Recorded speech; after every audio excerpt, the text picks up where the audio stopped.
Monge maronita libanês que viveu no século XIX nos dá a oportunidade de viver um amor extraordinário a Deus em detrimento ao amor às coisas e às criaturas desse mundo. Ele queria desde cedo ser monge, porém sua família estava mais interessada nos seus braços, no seu trabalho. Por isso, com 23 anos de idade, ele saiu às escondidas de casa em busca de um mosteiro. Depois de algum tempo, já fora de casa e já no segundo ano de noviciado, a sua mãe naturalmente foi para ter com ele, para conversar com ele, para abraçá-lo. Ele, porém, conversou com a sua mãe por detrás da porta e disse: mamãe, o tempo de nos abraçar, de conversar vai ser no céu, o encontro vai ser no céu. Ele sabia, ele entendia que se ele, naquele momento, abraçasse a sua mãe, todo aquele apego ao amor carnal voltaria novamente e atrapalharia o seu noviciado. Teria que recomeçar o seu noviciado por conta desse atraso no amor a Deus. É um amor extraordinário. Nós, na nossa vocação, não precisamos amar a Deus acima da nossa família. Mas Jesus nos deu o exemplo de que o amor às coisas de Deus tem que estar acima do amor às coisas, né, desse mundo, às criaturas.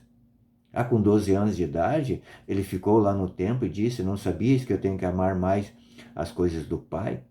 Né? Depois ele vai falar: quem não amar mais a mim e tomar a sua cruz não é digno de mim. Então, esse é o exemplo que nós temos que tomar, que o nosso amor a Deus, como nos explica São Tomás de Aquino, sempre tem que estar acima de todas as coisas. Né? E essa passagem de hoje nos dá a oportunidade também de entender um pouco mais. Está no livro de São Mateus, capítulo 12, versículos de 46 e seguinte, diz assim: estando Jesus ainda a falar ao povo, eis que a sua mãe e seus irmãos se achavam lá fora. Desejando falar-lhes, alguém disse: tua mãe e teus irmãos estão ali fora e desejam falar-te. Ele, porém, respondeu ao que falava: quem é minha mãe e quem são os meus irmãos? E estendendo então a mão, disse aos seus discípulos: eis a minha mãe e meus irmãos. Porque todo aquele que fizer a vontade de meu Pai, que está no céu, esse é meu irmão e minha irmã e minha mãe. Forte isso, né? Se nós fizermos a vontade do Pai, nós seremos levados à condição de ser irmão de Jesus, de ser mãe de Jesus. Para nós homens isso parece um tanto quanto complicado. Mas na verdade é assim, se nós gestarmos a palavra de Deus no nosso coração, nós vamos gestando isso no nosso coração e nós vamos dando a luz a essa palavra às demais pessoas. E veja, São Tomás de Aquino nos chama atenção também para o crime do aborto. E olha, aqui vamos falar do aborto espiritual. A palavra de Deus entra nos nossos ouvidos e quando ela começa a ser gestada no nosso coração, por causa do apego às coisas desse mundo, nós abortamos essa palavra. Muito triste isso. A palavra de Deus tem que entrar nos nossos ouvidos e no nosso coração ela tem que ser gestada aos poucos, a cada dia, e de fé em fé. Nós vamos aumentando a nossa fé, também vai aumentando a nossa graça, também o nosso entendimento. E, portanto, com a nossa vida nós vamos também levando essa palavra aos demais. Isso não quer dizer que tem que ser pela palavra, muito pelo contrário, muito mais pelas nossas atitudes do que pela nossa palavra. E aqui,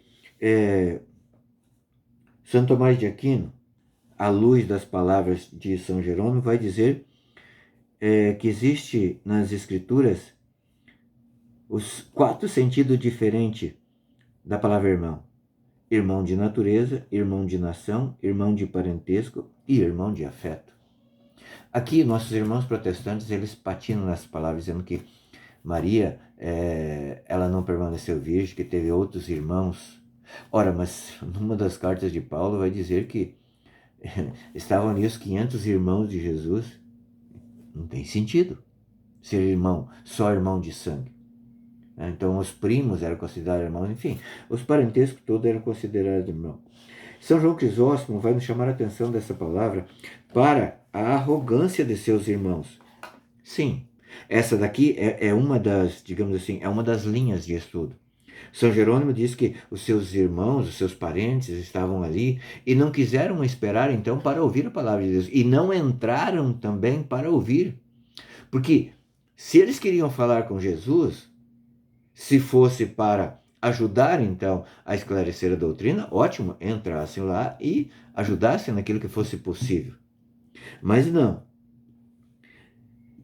eles queriam ser atendidos na hora. E se não era para tentar ajudar, se não era algo relacionado àquilo que Jesus estava falando, então eles, pior ainda, estavam sendo arrogantes, porque estavam tratando de um assunto familiar no meio de uma pregação. Imagine você, um grande pregador, está ali, né, no meio de uma pregação, e aí chega alguém e fala assim: olha, tem que ver lá o negócio lá que ficou para trás lá da tua família. Não tem nada a ver. Isso aqui é no mínimo uma incoerência, né? Mas São Jerônimo, perdão, São Jerônimo vai nos dizer que, numa outra linha de pensamento, que aqui também pode ter sido alguém que preparou uma armadilha para Jesus. Talvez alguém dos fariseus, doutores da lei, vendo que seus parentes estavam lá fora, sua mãe estava lá fora, chegou para ele para ver se ele daria mais importância ao amor carnal do que ao amor espiritual. Então, olha, teus irmãos e tuas irmãs estão ali fora, e a tua mãe. Então Jesus sabiamente olhou para todos e disse: esses que estão fazendo a minha vontade são meus irmãos, minhas irmãs. Como está o seu apego emocional? Claro que nós somos apegados. Família é um presente de Deus. Mas esse amor está acima do amor à nossa cruz, do amor a Jesus? Esse é o questionamento que Jesus nos faz nesse dia de hoje. Devemos sim amar nossas famílias, mas acima de tudo, de todos os amores nesse mundo, nós temos que amar a Deus. Deus te abençoe.